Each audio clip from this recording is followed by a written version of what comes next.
ঘুমোবো আমি, ঘুমোবে তুমি, গল্প শোনাবে ঘুম পড়ি। হালকা আলো, চোখ বন্ধ, চলো একটা গল্প শুনি। রাতের গল্প বাংলায়। আজকের গল্প বোকা কাক। এক গ্রামে এক গাছের ডালে বসবাস করত কাক আর চড়াই। তাদের দুজনের খুব ভাব ছিল। সামনেই ছিল গৃহস্থদের বাড়ি। গৃহস্থদের উঠানে চাটাইয়ে ধান আর লঙ্কা রোদে দিয়েছিল। তা দেখে চড়াই কাককে বলল, বন্ধু, তুমি আগে লঙ্কা খেয়ে শেষ করতে পারবে, না আমি আগে ধান খেয়ে শেষ করতে পারবো? কাক বলল, না, আমি আগে লঙ্কা খাবো। চড়াই বলল, না, আমি আগে ধান খাবো। কাক বলল, যদি না খেতে পারো তবে কি হবে? চড়াই বলল, যদি না খেতে পারি তবে তুমি আমার বুক খুঁড়ে খাবে। আর যদি তুমি না খেতে পারো তবে কি হবে? কাক বলল, তাহলে তুমি আমার বুক খুঁড়ে খাবে। শুরু হলো কাক আর চড়াইয়ের প্রতিযোগিতা। দুজনেই নেমে পড়ল ধান আর লঙ্কা খেতে। দেখতে দেখতে চড়াই কুট কুট করে ধান খেতে শুরু করলো। অন্যদিকে কাক খপ খপ করে লঙ্কা খাচ্ছে। এদিকে চড়াই একটি একটি করে কুটকুট করে ধান খায়। অন্যদিকে কাক খপ খপ করে একটি একটি লঙ্কা মুখে তুলে নেয়। কিছুক্ষণের মধ্যেই কাক সব লঙ্কা খেয়ে শেষ করে ফেললো। চড়াইয়ের তো তখন ধানের শিকিখানাও খাওয়া হয়নি। কাক বলল, কি বন্ধু এখন? চড়াই তখন আর কি করবে, বলল, এখন আর কি করব, বন্ধু হয়ে যদি আমার বুক খেতে চাও তাই খাবে। কাক বলল, হ্যাঁ খাবো, তুমি হেরেছ, খাবো আমি। চড়াই দেখলো বিশাল বড় বিপদ। এ কাক তো সত্যি সত্যিই তার বুক খেতে চায়। এখন সে কি করবে? কাককে বলল, আচ্ছা, তুমি বুক খাওয়ার আগে তোমার ঠোঁট দুটো ধুয়ে এসো। তুমি তো নোংরা জিনিস খাও, তোমার ঠোঁটগুলো প্রচন্ড নোংরা। কাকের কথাটা শুনে অনেক রাগ হলো। তাকে বলছে নোংরা জিনিস খায়।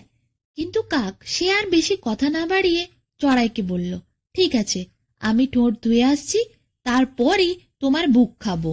এরপর কাক উড়ে চলে গেল জলের খোঁজে। সামনেই একটা নদী ছিল, ইচ্ছাময়ী নদী। ইচ্ছাময়ী নদীর তীরে গিয়ে কাক ঠোঁট ধুতে গেল। তখন ইচ্ছাময়ী নদী বলে উঠল, তোমার ওই নোংরা ঠোঁট আমার জলে ধোবে না। তুমি যাও, ঘটি নিয়ে এসো। ঘটি করে জল তুলে তুমি যেখানে খুশি গিয়ে মুখ ধোও, কিন্তু আমার নদীতে তুমি মুখ ধোবে না। কাক বলল, ঠিক আছে, আমি ঘটি আনছি। কাক এরপর কুমোরের কাছে গেল। কুমোরের কাছে গিয়ে বলল, ঘটি দাও। কুমোর বলল, এখন তো আমার কাছে ঘটি নেই, তুমি মাটি নিয়ে এসো, মাটি আনলে আমি ঘটি বানিয়ে দেব। কাক এরপর মাটি আনতে গেল। কাক মাটিতে গিয়ে তার ঠোঁটে করে করে মাটি খোঁড়ার চেষ্টা করলো, কিন্তু কিছুতেই কাক আর মাটি খুঁড়তে পারল না, না মাটি তুলতে পারল। তারপর আবার কোমরের কাছে এসে বলল, মাটি তো আমি তুলতে পারছি না, তাহলে ঘটি কিভাবে পাবো? কুমোর তখন বলল, মোষকে গিয়ে বলো, মোষের শিং দিয়ে তোলা যাবে মাটি। কাক উড়ে গেল মোষের কাছে। মোষকে গিয়ে বলল, মোষ মোষ, দে তোর শিং, কুড়বো মাটি করবো ঘটি, তুলবো জল ধোবো ঠোঁট, তবে খাবো চড়াইয়ের বুক। শুনে মোষ কি রেগে গেল, অমনি গুঁতোতে এলো কাককে। কাক তো ভয়ে প্রাণ বাঁচিয়ে সেখান থেকে উড়ে গেল। কাক তারপর হতাশ হয়ে একটু বসেছে একটা ঘরের চালের ওপর। হঠাৎ দেখে নিচে একটা কুকুর। কুকুরকে গিয়ে বলল, এই কুকুর, এই কুকুর, মারবো মোষ, লবো শিং, খুঁড়বো মাটি, গড়বো ঘটি, তুলবো জল ধোবো ঠোঁট, তবে খাবো চড়াইয়ের বুক। কুকুর বলল, আগে দুধ আন, খেয়ে দেখি, গায়ে জোর করি, তারপর মোষকে মারতে যাব। এখন আমার গায়ে অত শক্তি আছে নাকি যে আমি মোষের সাথে লড়তে যাব? মোষকে মারতে গেলে আগে শক্তি করতে হবে, আর আমি শুনেছি দুধ খেলে শক্তি হয়। দুধ এনে দে, তারপর ভেবে দেখব। কাক এরপর গেল দুধের সন্ধানে গায়ের কাছে। গায়কে গিয়ে কাক বলল, গায় গায়, দে তোর দুধ, খাবে কুত্তা, হবে তাজা, মারবো মোষ, লব শিং, কুড়বো মাটি, গড়বো ঘটি, তুলবো জল ধোবো ঠোঁট, তবে খাবো চড়াইয়ের বুক। গায় বলল, আগে আমাকে ঘাস এনে দে, তারপর দুধ দেব। এরপর ঘাস আনার জন্য কাক গেল মাঠের কাছে। মাঠকে গিয়ে বলল, মাঠ মাঠ, দে তোর ঘাস, খাবে গায়, দেবে দুধ, খাবে কুত্তা, হবে তাজা, মারবে মোষ, লব শিং, খুঁড়বো মাটি, গড়বো ঘটি, তুলবো জল, ধোবো ঠোঁট, তবে খাবো চড়াইয়ের বুক। মাঠ বলল, ঘাস তো রয়েছে, নিয়ে যা, আমাকে এত বলার কি আছে?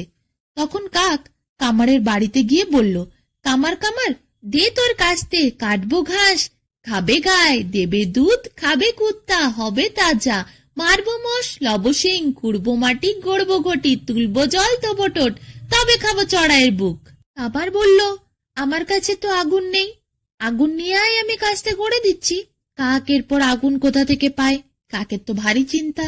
কাক অনেক চিন্তা ভাবনা করে ভাবলো গৃহস্থদের বাড়ি চাপে। তারপর উড়ে উড়ে সে গৃহস্থদের বাড়িতে গেল। সেখানে একজন লোক বসেছিল।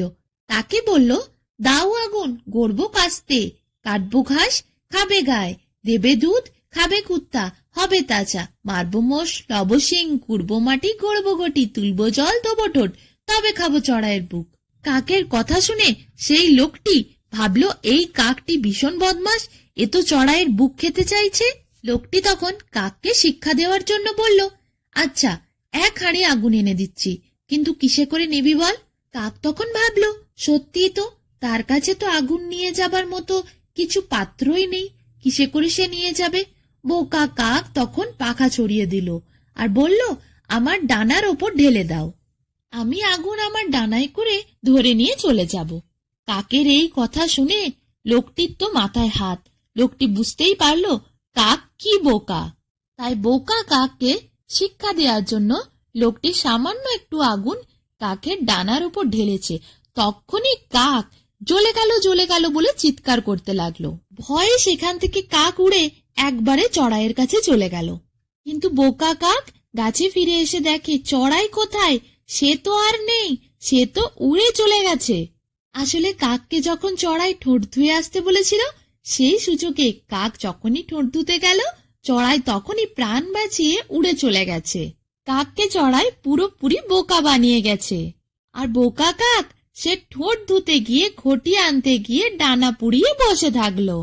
না আর কাক চড়াইকে দেখতে পেল, আর না চড়াইয়ের বুক খুঁড়ে খেতে পারলো, কিন্তু কাক নিচে ডানা পুড়িয়েই বসে থাকলো।